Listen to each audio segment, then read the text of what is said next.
بسم اللہ الرحمن الرحیم۔ ناظرین کرام، پروگرام الکلام میں آپ تمام حضرات کو خوش آمدید کہتے ہیں۔ سورۃ البقرہ کا تعارف اور سورۃ البقرہ میں جو پہلا لفظ ہے الف لام میم، جنہیں ہم حروف مقطعات کہتے ہیں، آج یہاں سے اپنی گفتگو کا آغاز کرتے ہیں۔ سورۃ البقرہ عربی زبان میں بقرہ گائے کو کہتے ہیں، اور چونکہ اس صورت میں ایک واقعے کا بیان ہے، وہ انشاءاللہ ہم آگے جا کر تفصیل سے بیان کریں گے کہ حضرت موسیٰ علیہ السلام کو اللہ تعالیٰ نے یہ فرمایا کہ آپ اپنی قوم سے کہیں کہ وہ گائے کو ذبح کریں، تو وہاں پر گائے کا ذکر ہے، تو لہٰذا اس صورت کا نام بقرہ ہے۔ یہ ضروری نہیں ہے کہ کوئی ایسا نام رکھا جائے کہ جو پوری صورت پر حاوی ہو یا اس کا احاطہ کرنے والا ہو، وہ نام، یہ ضروری نہیں ہوتا۔ کوئی بھی لفظ نام رکھا جا سکتا ہے، بے شک وہ لفظ اہم بھی ہو سکتا ہے، وہ لفظ اہم نہ بھی ہو، پھر بھی نام دیا جا سکتا ہے۔ آپ دیکھتے ہیں کہ ایک بہت بڑا علاقہ ہوتا ہے، اس علاقے میں ایک چھوٹی سی جگہ ہوتی یا کوئی ایک شخص ہوتا ہے، وہ علاقہ اس کی وجہ سے مشہور ہوتا ہے، صرف اس ایک واقعے کی وجہ سے، ایک شخص کی وجہ سے یا اس ایک جگہ کی وجہ سے وہ پورا علاقہ مشہور ہوتا ہے۔ تو لہٰذا نام ضروری نہیں ہوتا کہ وہ پوری سٹوری کا، پورے واقعے کا یا پوری صورت کا یا پورے علاقے کا وہ نام پورا احاطہ کرتا ہو۔ تو یہی معاملہ ہے کہ قرآن مجید میں جتنی صورتیں ہیں، ان صورتوں کے جو نام ہیں، تو لازم نہیں ہے کہ وہ نام پوری اس صورت کا احاطہ کرنے والا ہو۔ لیکن سورۃ البقرہ کا جو پہلا، یعنی جنہیں ہم حروف مقطعات کہتے ہیں، الف لام میم، کہا جاتا ہے کہ یہ بھی اس صورت کا نام ہے۔ قرآن مجید میں بہت سی صورتیں ہیں کہ ہم دیکھتے ہیں کہ ان کا جو پہلا لفظ ہے وہ حروف مقطعات ہیں، وہی ان کا نام بن جاتا ہے، جیسے یاسین ہے۔ تو لہٰذا الف لام میم جو حروف مقطعات میں سے ہیں، یہ بھی سورۃ البقرہ کا نام ہے۔ سورۃ البقرہ یہ ایک مدنی صورت ہے، اور اس میں اللہ سبحانہ و تعالیٰ نے دو قوموں کا خاص طور پر ذکر کیا ہے، جو سورۃ الفاتحہ میں بھی جن کا ذکر ہے، یعنی ایک نصارہ اور دوسرے یہودی۔ ان کی تاریخ کو، ان کے واقعات کو، ان کی باہمی جو چپ کلش ہے، دشمنی ہے اور عداوت ہے، اس کو سورۃ البقرہ میں بیان کیا گیا ہے۔ اور یہ بھی بتایا گیا ہے کہ اللہ سبحانہ و تعالیٰ نے ان قوموں کو معزول کر کے دنیا کی قیادت سے، دنیا کی سیادت سے، امامت سے، یہ قیادت اللہ نے امت مسلمہ کو دی ہے۔ یعنی رسول اللہ صلی اللہ علیہ وسلم نے اپنے صحابہ اکرام رضوان اللہ تعالیٰ علیہم اجمعین کی جو تربیت کی، جو تعلیم کی، اور جو ان کو حالات اور زمانے کے مطابق جو ان کو تیار کیا، تو اللہ سبحانہ و تعالیٰ نے دوسرے پارے میں اس کو پھر بیان کیا ہے۔ تو سورۃ البقرہ میں جو مومنین کے ساتھ حالات گزرے، جو مشکلات تھیں، ان کو بھی بیان کیا، اور معاشرتی اور سماجی زندگی سے متعلق جو احکام ہیں، جیسے طلاق کا مسئلہ ہے، جیسے حیض کے مسائل ہیں، اس کے علاوہ انفاق کے حوالے سے بہت سے ایسے مسائل جو سورۃ البقرہ میں بیان کیے گئے، بلکہ حلال و حرام اور سود اور ربا کے حوالے سے بھی سورۃ البقرہ میں ہی بیان کیا گیا ہے۔ یہ قرآن مجید کی طویل ترین صورت ہے۔ اللہ سبحانہ و تعالیٰ نے سورۃ الفاتحہ کے بعد، یعنی سورۃ البقرہ کو اس ترتیب میں رکھا ہے۔ رسول اللہ صلی اللہ علیہ وسلم نے اللہ کے حکم سے یہ ترتیب رکھی، جسے ہم توقیفی ترتیب کہتے ہیں۔ آپ دیکھیے سورۃ الفاتحہ میں بندہ دعا کرتا ہے کہ اہدنا الصراط المستقیم، کہ ہمیں سیدھی راہ پہ چلا، تو اہدنا الصراط المستقیم ادھر دعا کرتا ہے، ادھر اللہ سبحانہ و تعالیٰ سورۃ البقرہ میں اس کا جواب بھی دیتا ہے کہ ھدی للمتقین، کہ یہ کتاب ہدایت ہے متقین کے لیے۔ تو ادھر بندے کا سوال ہے، بندے کی درخواست ہے، بندے کی گزارش ہے، اور ادھر اللہ کی طرف سے بندے کو جواب دیا جاتا ہے۔ اب آئیے ناظرین کرام، حروف مقطعات پہ ذرا تفصیل کے ساتھ ہم بات کرتے ہیں، اس لیے کہ علماء کرام، مفسرین کرام نے جو بھی 1400 سال میں، 1500 سال میں جو اپنی تفاسیر میں لکھا ہے، اس کا ایک جائزہ میں آپ کے سامنے پیش کر دیتا ہوں۔ یہ آپ کے لیے دلچسپی کا باعث بھی ہے اور ایک علم کا ایک ذریعہ بھی ہے کہ آپ دیکھیے کہ اللہ سبحانہ و تعالیٰ نے جیسے اس کائنات میں کوئی چیز بھی فضول پیدا نہیں فرمائی، اضافی پیدا نہیں فرمائی، اسی طرح قرآن مجید کا ہر حرف، ہر لفظ اپنی جگہ پر ضروری ہے، اور جہاں جو موجود ہے جب انسان پڑھتا ہے، تلاوت کرتا ہے، تو وہ اس کا مقام بالکل پرفیکٹ اور مکمل وہ مقام اس کا نظر آتا ہے۔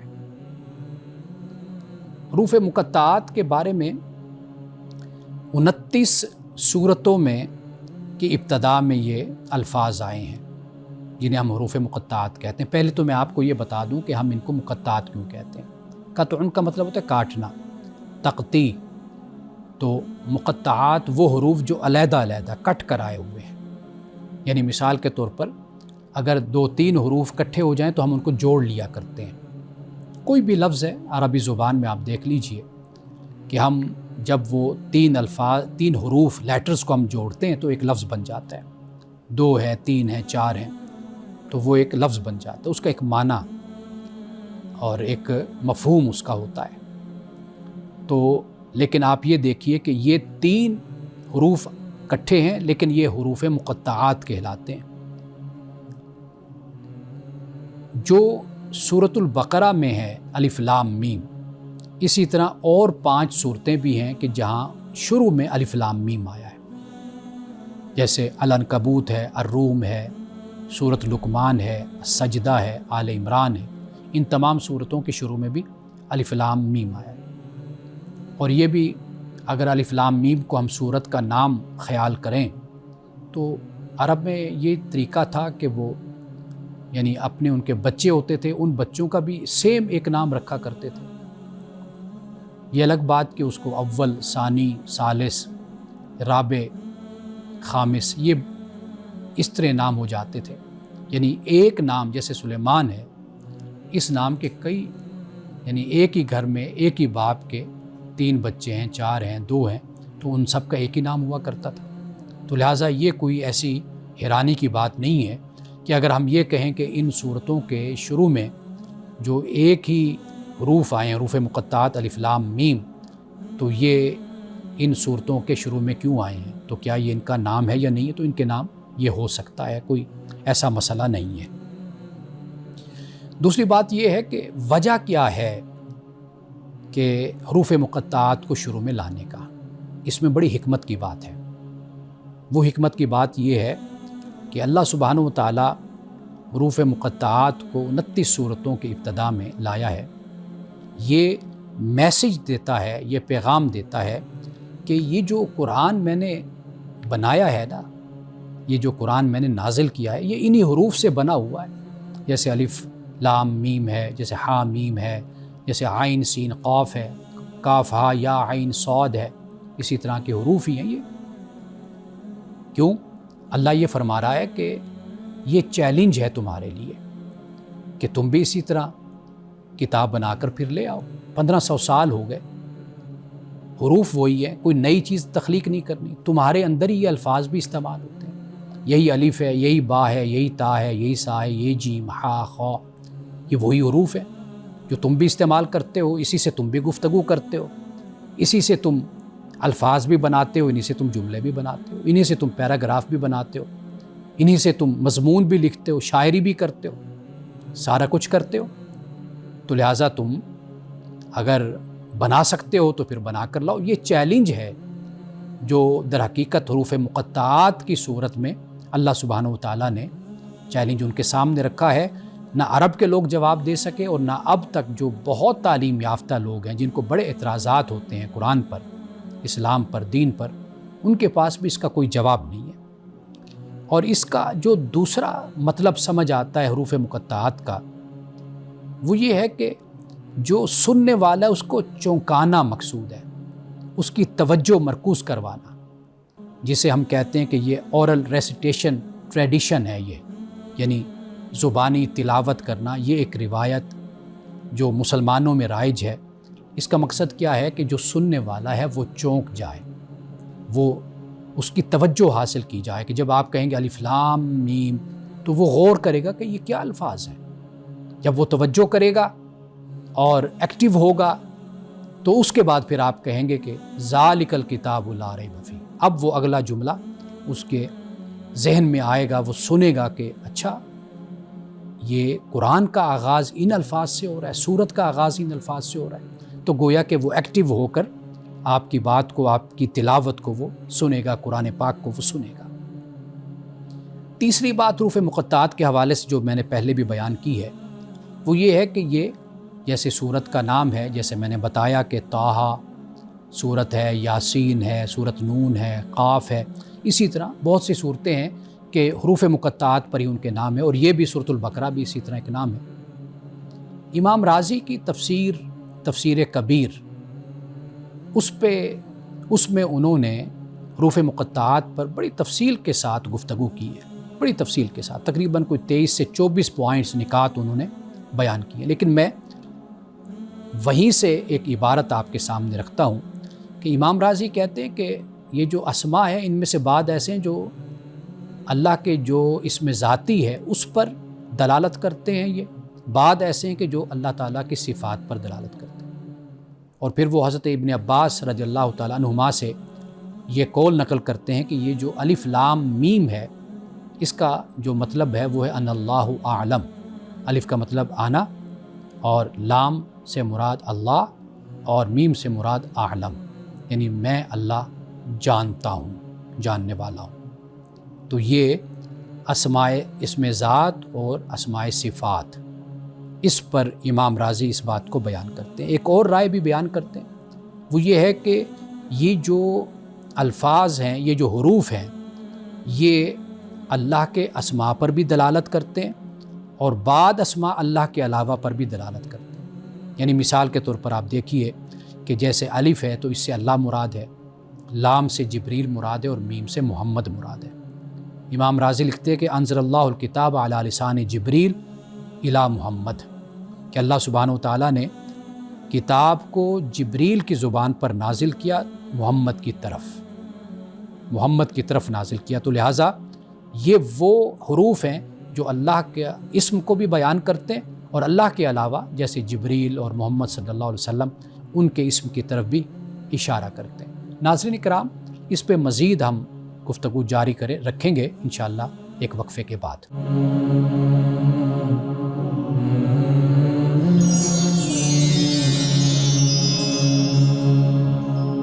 ایک مرتبہ پھر آپ کی خدمت میں حاضر ہیں، اور ہماری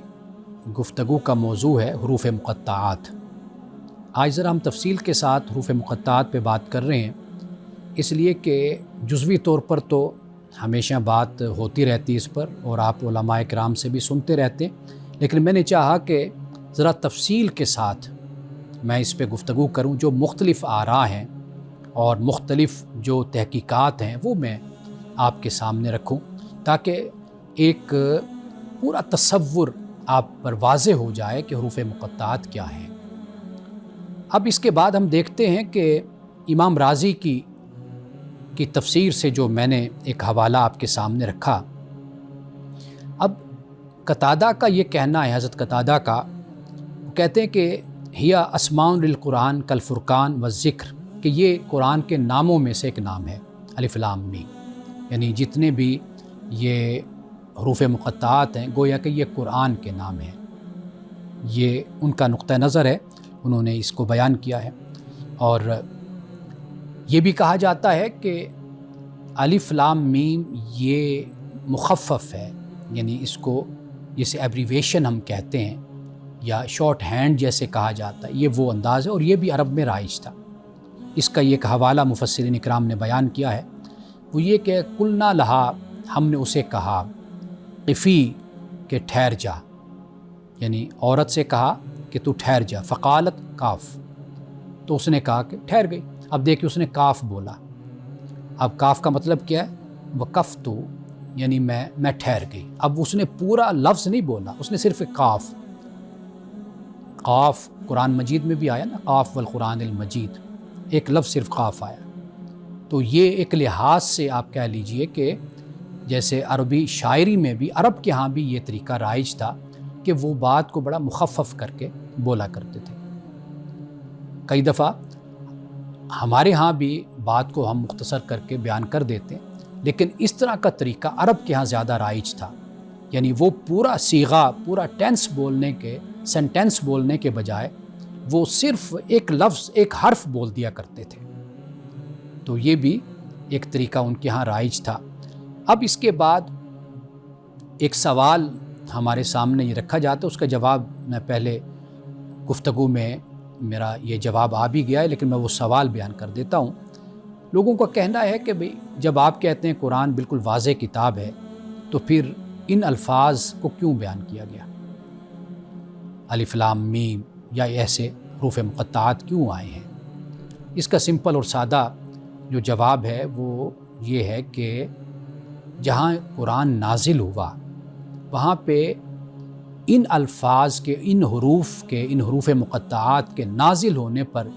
ان اہل زبان نے کبھی کوئی اعتراض نہیں کیا تھا۔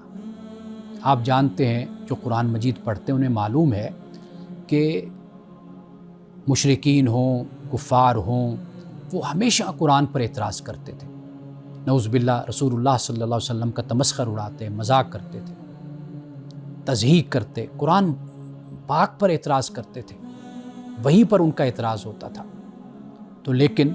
یہ جب حروف اترے تو ایک حوالہ بھی ایسا نہیں ہے کہ کفار نے اس پر کوئی مذاق کیا ہو کہ اے محمد صلی اللہ علیہ وسلم یہ کیا نازل ہو گیا، یہ تمہارے رب کی طرف سے کیا آ گیا؟ تو نہیں، کسی کافر نے، کسی مشرک نے اعتراض نہیں کیا، جبکہ وہ اعتراض کرنے کے بہانے ڈھونڈا کرتے تھے۔ تو اس سے معلوم ہوتا ہے کہ یہ جو انداز ہے یہ ان کے ہاں رائج تھا، رب کے ہاں، اور وہ یہ سمجھتے تھے، ان کے ہاں یہ طریقہ مستعمل تھا۔ اب ناظرین کرام، آخر میں ایک بڑی اہم تحقیق ہے اور بڑی دلچسپ تحقیق ہے، وہ میں آپ کے سامنے رکھتا ہوں، آپ ذرا اس پہ توجہ کیجئے۔ ہمارے زمانے کے اور زمانے قریب کے، ماضی قریب کے ایک بہت بڑے عالم گزرے ہیں، مولانا حمید الدین فراہی صاحب۔ ان کی ایک تحقیق ہے، وہ کہتے ہیں کہ کچھ زبانوں کے حروف صرف آواز دیتے ہیں، جیسے انگریزی ہے، ہندی ہے، لیکن کچھ زبانوں کے یعنی حروف جو ان سے ہوتے ہیں وہ معنی اور اشیاء پر بھی دلالت کرتے ہیں، یعنی وہ لفظ اس طریقے سے بنایا جاتا ہے کہ اس سے چیز کی شکل بھی بن جاتی ہے، یعنی اشیاء پر بھی وہ دلالت کرتے ہیں۔ اور قدیم عرب میں جو حروف ہوتے تھے وہ معنی پر بھی دلالت کرتے تھے اور اشیاء پر بھی وہ دلالت کیا کرتے تھے، اور یہ طریقہ رائج بھی تھا، یعنی لفظ کی جو حیت ہوتی ہے حرف کی یا اس کی جو صورت ہے وہ اس انداز سے ہوتی تھی کہ اس سے ایک شے کے لیے وہ تعارف بن جاتا تھا، وہ حرف اس سے وہ شے بن جاتی تھی۔ یعنی مثال کے طور پر وہ اس بات کا حوالہ دیتے ہیں کہ جیسے عربی میں ہم بے لکھتے ہیں، جسے ہم عربی میں با کہتے ہیں، اردو میں بے کہہ دیتے ہیں۔ اب یہ اس انداز سے لکھا جاتا ہے چونکہ عبرانی زبان میں، عربی عبرانی سے آئی، تو لہٰذا وہ جو بے ہم لکھتے ہیں اس کا جو لکھنے کا انداز ہے وہ بالکل ایسے ہے کہ جیسے گھر ہوتا ہے، اور عبرانی میں بیت، گھر کو بھی کہا جاتا ہے۔ تو گویا کہ وہ جو لفظ لکھا گیا، حرف لکھا گیا، اس کی دلالت ہو گئی گھر پر، یعنی گھر کے انداز میں وہ حرف لکھا گیا۔ اسی طرح آپ دیکھیے کہ جیم ہے تو یہ جمل، اونٹ، یعنی اونٹ کی طرز پر اس کی جو حیت بنتی ہے، اس کی جو شکل بنتی ہے، تو پہلے زمانے میں جو جیم لکھی جاتی تھی وہ جمل چونکہ اونٹ کو کہتے ہیں تو لہٰذا اس کی حیت پر، اونٹ کی شکل پر جیم کو بنایا جاتا تھا۔ اسی طرح تو ہے جسے ہم توئیں کہتے ہیں اردو میں، یہ جو تو ہے تو یہ اس کو سانپ کے معنی میں یہ آتا تھا، یعنی اس کی شکل آپ کہہ لیجئے کہ یہ اس انداز کی تو لکھتے تھے کہ جو سانپ کی شکل ہوتی تھی۔ اور آپ اگر قرآن مجید میں جو صورتیں جہاں پہ حضرت موسیٰ علیہ السلام کے عصا کا ذکر ہے کہ وہ سانپ بن گیا تھا، آپ ان صورتوں کو دیکھیں تو ان میں سے اکثر صورتوں کے شروع میں تو ہے، یعنی مثال کے طور پر طٰہٰ ہے، توسین ہے، توسیم ہے، توسیم میم ہے، یہ صورتیں جہاں پہ حضرت موسیٰ علیہ السلام کے عصا اور اژدہا اور سانپ کا ذکر ہے، ان صورتوں کا آغاز تو کے ساتھ ہوتا ہے۔ تو لہٰذا علامہ حمید الدین فرائی رحمۃ اللہ علیہ وہ اس بات کو بیان کرتے ہیں کہ اس پر بھی ہمیں توجہ کرنی چاہیے، دیکھنا چاہیے۔ یہ بھی ایک تحقیق کا موضوع ہے کہ یہ جو حروف مقطعات ہیں، اچھا اسی طرح وہ بیان کرتے ہیں کہ یہ جو الف لام میم کا جو حرف ہے، یہ الف گائے کا معنی اس وقت بتاتا تھا، اور گائے ہی کی صورت پر اس کو لکھا جاتا تھا الف کو، اور یہ ان کی تحقیق ہے۔ تو وہ حروف مقطعات کو اس انداز سے دیکھتے ہیں کہ آنے والے محققین، علماء، مفسرین اس پہلو پر بھی توجہ کریں، اس لیے کہ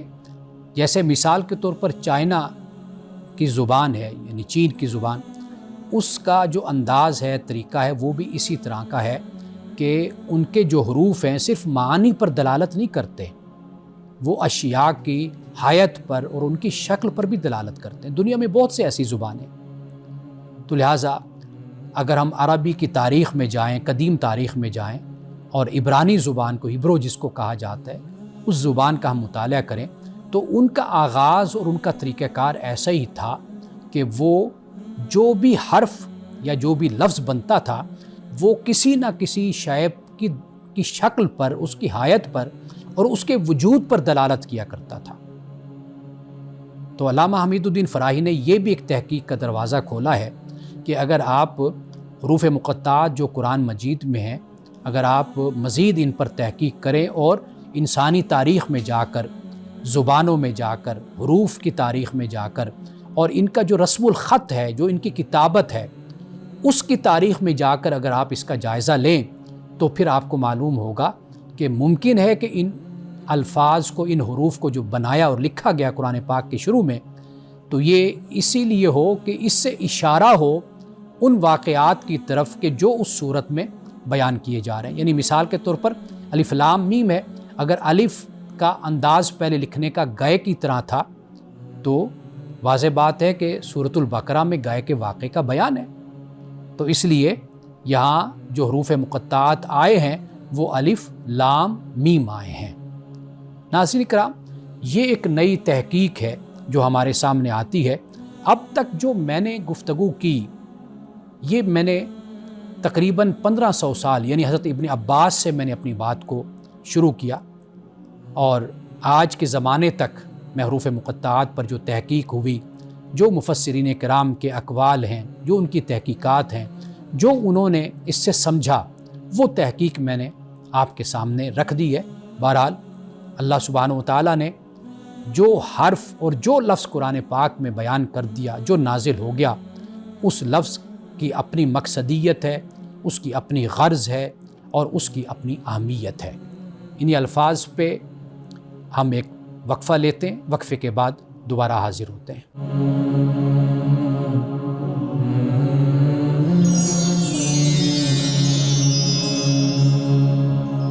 وقفے کے بعد ایک مرتبہ پھر آپ کی خدمت میں حاضر ہیں، آپ کے سوالات کے ساتھ۔ ناظرین کرام، آپ کے چند بڑے دلچسپ سوالات ہیں جو ہمارے معاشرے اور سماج سے متعلق ہیں اور ہماری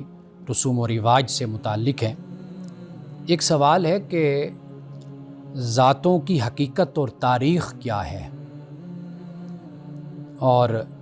سوال کرنے والے نے یہ پوچھا ہے کہ کیا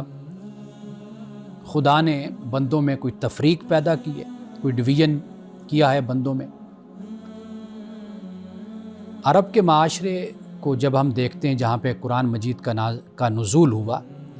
چونکہ وہ قبائلی معاشرہ تھا، اور اس قبائلی معاشرے میں جس کے پاس طاقت ہوتی تھی، دولت ہوتی تھی، وسائل ہوتے تھے، اس کو برتر خیال کیا جاتا تھا، اور جو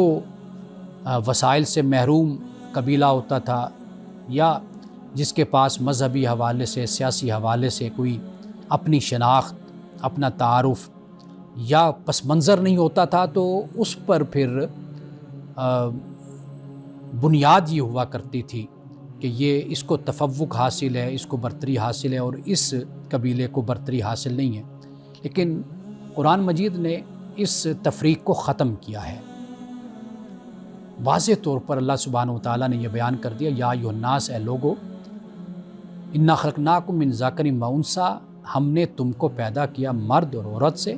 وجعلناکم شعوبا و قبائل، اور ہم نے شعوب اور قبائل، یہ قومیں اور یہ قبائل ہم نے بنائے ہیں، کیوں بنائے؟ لتعارفوا، تاکہ تم ایک دوسرے کو پہچانو، یعنی میوچول ریکوگنیشن جس کو کہا جاتا ہے، فقط اس مقصد کے لیے بنایا۔ باقی جو یہ تفریق پیدا کی جاتی ہے یا تفاخر، جسے پرائیڈ کہتے ہیں، فخر، اس کا اسلام میں کوئی تصور نہیں ہے۔ قرآن اس کو بیان کرتا ہے یہ صرف ایک پہچان ہے، یعنی پتہ چل جائے کہ اس کا تعلق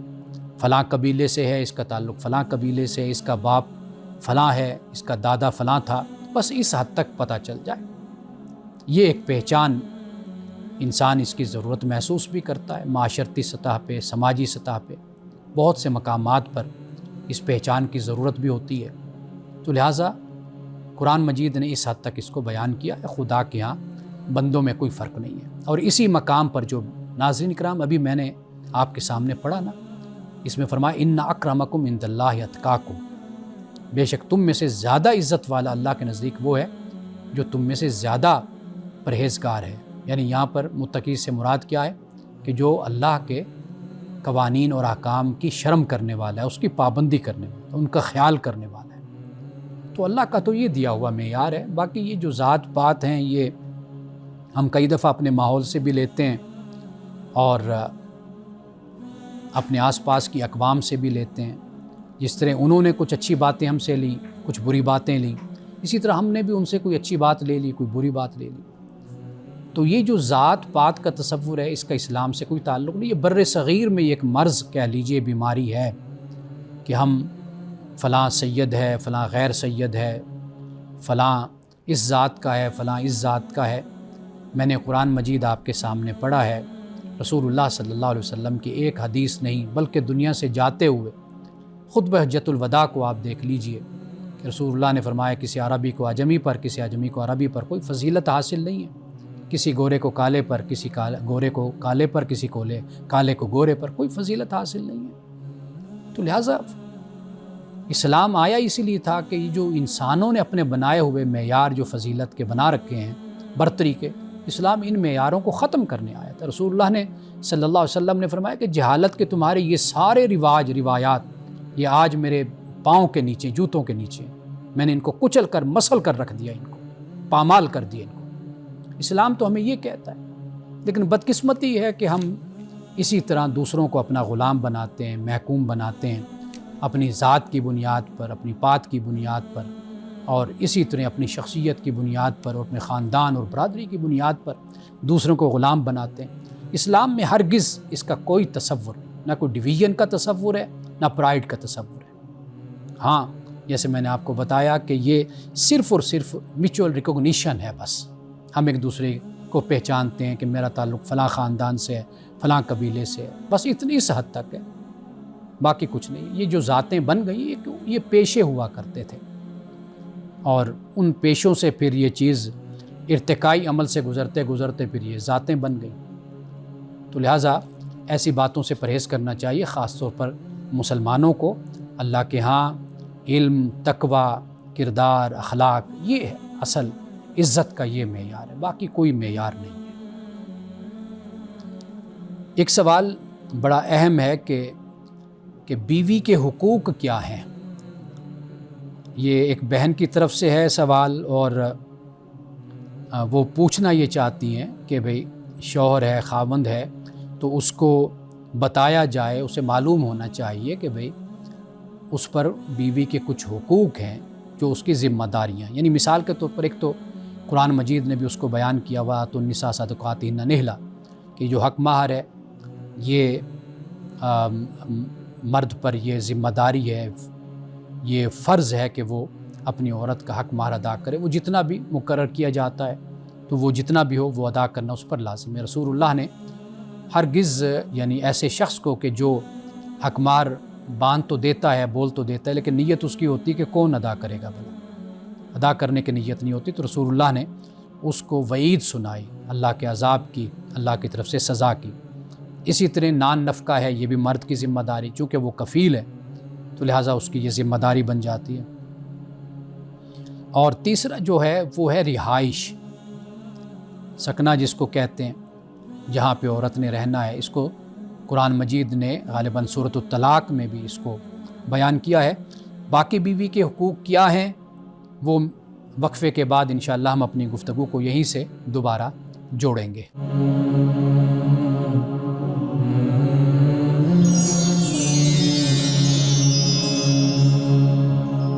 جی، ہم بات کر رہے تھے بیوی کے حقوق کے حوالے سے۔ پہلا حق میں نے بیان کیا مہر ہے، قرآن پاک نے اس کو بیان کیا۔ نفقہ ہے، نان نفقہ جس کو کہا جاتا ہے، رہائش ہے، اور پھر محبت اور عزت، اس لیے کہ نان نفقہ مل جائے، کئی لوگ رہائش بھی دے دیتے ہیں، حق مہر بھی دے دیتے ہیں، کیونکہ پیسہ فراواں ان کے پاس ہوتا ہے، لیکن بیوی کو عزت نہیں دیتے۔ اس کی بھی عزت نفس ہوتی ہے، اس کا خیال رکھنا یہ بھی لازم ہوتا ہے کہ خاوند اپنی بیوی کی عزت کا خیال کرے، اس سے محبت کرے، یعنی یہ جذباتی حقوق آپ کہہ سکتے ہیں بیوی کے۔ اسی طرح عدل ہے، مساوات ہے۔ مثال کے طور پر ایک شخص ہے جس کی 2 بیویاں ہیں، 3 ہیں، تو واضح بات ہے کہ اس بات کی تعلیم ہے کہ عدل کرے۔ قرآن پاک نے اس کو بیان کیا ہے۔ قرآن نے یہاں تک کہا کہ جنگی حالات بھی ہوں، یعنی مردوں کی تعداد کم بھی ہو جائے، عورتوں کی تعداد بڑھ جائے، کچھ بھی ہو جائے، تو فرمایا کہ عدل پر کبھی بھی کمپرومائز نہیں کیا جا سکتا۔ پھر ایک ہی بیوی، اگر تمہیں اس بات کا ڈر ہے کہ تم عدل نہیں کر پاؤ گے تو بے شک حالات جیسے بھی ہوں، جتنے بھی ایمرجنسی حالات ہوں، پھر بھی ایک ہی بیوی تم اپنے نکاح میں رکھو، اگر تمہیں ڈر ہے کہ تم عدل نہیں کر سکو۔ تو لہٰذا یہ بات پہلے نمبر پر ہے کہ عدل، انصاف، جسٹس، یہ بنیادی بات ہے۔ اس کا جو شخص خیال کرے تو پھر وہ ایسے حالات میں کہ جب ضرورت وہ محسوس کرتا ہے، وہ فقہا نے بھی اس کو بیان کیا، علماء نے، اور ہمیں احادیث رسول صلی اللہ علیہ وسلم سے بھی اس کے حوالے ملتے ہیں، تو وہ حالات دوسرے ہیں۔ تو لہٰذا اس بات کا خیال رکھنا ضروری ہے۔ رسول اللہ نے فرمایا کہ جس شخص کی 2 بیویاں اور وہ ان میں ناانصافی کرتا ہے، تو آپ نے فرمایا کہ وہ جب اللہ کے پاس قیامت کے دن آئے گا، اس کی جو ایک سائیڈ ہوگی، ایک پہلو ہوگا، وہ مفلوج زدہ ہوگا، مفلوج ہوگا یعنی فالج زدہ ہوگا، اس پر فالج ہوگا۔ تو لہٰذا حق بنیادی بات ہے، یہ پیش نظر رکھنا چاہیے۔ اور اسی طرح بد زبانی اور ظلم، یہ رویہ بھی اختیار بیوی کے ساتھ نہیں کرنا چاہیے۔ اس کا حق ہے کہ اس کے ساتھ ظلم نہ ہو اور اس کے ساتھ بد زبانی بھی نہ کی جائے۔ اور بیوی کے جذبات کا خیال رکھنا، یعنی وہ جذبات مختلف یعنی پہلوؤں سے ہو سکتے ہیں۔ ایک انسان کی اپنی عزت ہے، ایک انسان کی اپنی خواہش بھی ہے، ان کے جذبات ہیں، اور یہ ان کا خیال کرنا یہ بھی خاوند پر لازم اور ضروری ہے۔ آخری اس حوالے سے کہ جو دین کی تعلیم ہے، یہ بھی مرد پر عورت کا حق ہوتا ہے کہ وہ اپنی بیوی کو دین کی سمجھ بوجھ، اس کے بارے میں شعور، وہ ضرور اس کا اہتمام کرے۔ قوا انفسکم واہلیکم نارا، قرآن کہتا ہے کہ اپنے آپ کو آگ سے بچاؤ اور اپنے گھر والوں کو بھی آگ سے بچاؤ۔ ایک اور سوال جو بہت ہی دلچسپ ہے اور اس معاملے میں ہمارے معاشرے میں بہت زیادہ جسے کہتے ہیں کہ اعراض برتا جاتا ہے اور خیال یہ کیا جاتا ہے کہ شاید یہ مرد کے مردانگی کے خلاف ہے، وہ کیا ہے؟ وہ یہ کہ شوہر اپنی بیوی سے اظہار محبت کرتا ہے۔ تو یہ کیا یہ سنت نبوی سے ہمیں کوئی ایسا ثبوت ملتا ہے کہ خاوند اپنی بیوی سے اظہار محبت کرے؟ یعنی اس بارے میں نہ شرمائے، اور صرف زبان نہیں ہوتی، یعنی بہت سے طریقے ہیں جس سے انسان اپنی محبت کا اظہار کرتا ہے۔ اب دیکھیے، رسول اللہ صلی اللہ علیہ وسلم نے ایک صحابی کے سامنے یہ فرمایا، آپ نے فرمایا کہ مجھے سب سے زیادہ محبوب عائشہ ہے، یعنی میں عائشہ صدیقہ رضی اللہ تعالیٰ عنہا سے اپنے ازواج میں سب سے زیادہ محبت کرتا ہوں۔ یہ ایک صحابی کے سامنے رسول اللہ یہ فرما رہے ہیں۔ اور پھر اسی طرح حضرت عائشہ صدیقہ خود فرماتی ہیں، آپ فرماتی ہیں کہ رسول اللہ جس ہڈی سے گوشت یعنی گوشت لے کر کھاتے تھے، تناول فرماتے تھے، میں اسی جگہ سے میں کھاتی تھی۔ جہاں رسول اللہ اپنے ہونٹ لب مبارک رکھ کر پانی پیتے، میں وہیں سے پانی پیتی۔ بلکہ حدیث میں یہ بھی آتا ہے کہ جس گلاس سے اور جس جگہ سے گلاس کی حضرت عائشہ پانی پیتی، اسی جگہ پر رسول اللہ صلی اللہ علیہ وسلم اسی مقام سے رسول اللہ بھی پانی پیا کرتے تھے۔ تو گویا کہ جو محبت ہوتی ہے یہ صرف یہ نہیں ہوتی کہ انسان آئی لو یو بول دیتا ہے کہ میں آپ سے محبت کرتا ہوں، تو محبت کے بڑے انداز ہوتے ہیں۔ جیسے انسان گفٹ کرتا ہے، اور جیسے برتھ ڈے کے موقع پر گفٹ کر دیا، یا ویسے انسان پھول گھر لے کر جاتا ہے، تو یہ بھی محبت کا اظہار ہوتا ہے۔ حضرت عائشہ صدیقہ رضی اللہ تعالیٰ عنہا ہی بیان کرتی ہیں کہ رسول اللہ کے ساتھ دوڑ لگائی میں نے، جب میں پہلی دوڑ لگائی تو میں جیت گئی، رسول اللہ پیچھے رہ گئے۔ جب دوسری مرتبہ چند سالوں کے بعد یا مہینوں کے بعد آپ کہہ لیجئے کہ دوڑ لگائی، تو پھر رسول اللہ آگے نکل گئے، میں پیچھے رہ گئی۔ تو رسول اللہ نے مسکرا کر مذاق کرتے ہوئے مجھ سے فرمایا، آپ نے فرمایا کہ عائشہ یہ اس شکست کا بدلہ ہے، یعنی جو پہلی مرتبہ تم جیتی تھی میں پیچھے رہ گیا تھا، اب میں جیت گیا اور تم پیچھے رہ گئی ہو، تو لہٰذا یہ اس شکست کا بدلہ ہے۔ تو محبت کا اظہار اس کی کوئی ممانعت نہیں ہے۔ تو یہ جو اظہار محبت ہے یہ اور کس سے کرنا ہے؟ بیوی سے ہی تو کرنا ہوتا ہے، وہیں پر ہی تو ساری محبتیں اور ساری الفتیں اور ساری چاہتیں وہیں پر ہی تو ہوتی ہیں، جو دین بھی بتاتا ہے، ہمیں شریعت بھی بتاتی ہے۔ تو لہٰذا ان معاملات میں ہمیں شرمانا نہیں چاہیے۔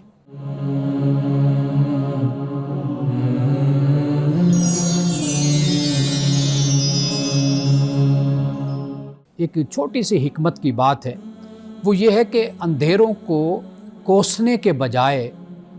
چراغ جلا دینا چاہیے۔ ہم جو ظلمتوں کا شکوہ کرتے ہیں، تاریکیوں کا شکوہ کرتے ہیں، اور ہم دوسروں پر تنقید بھی کرتے ہیں، حالات کا رونا بھی روتے ہیں، تو ہمیں حالات کو کوسنے کے بجائے، اندھیروں کو کوسنے کے بجائے ہمیں چاہیے کہ ہم اپنے حصے کی شمع جلا دیں، اور اسی شمع سے پھر روشنی آگے پھیلتی ہے اور لوگ اس سے فائدہ اٹھاتے ہیں۔ انہی الفاظ کے ساتھ اجازت دیجیے، انشاءاللہ کل پھر آپ کی خدمت میں دوبارہ حاضر ہوں گے۔ سورۃ البقرہ پہ آگے انشاءاللہ ہم گفتگو کریں گے۔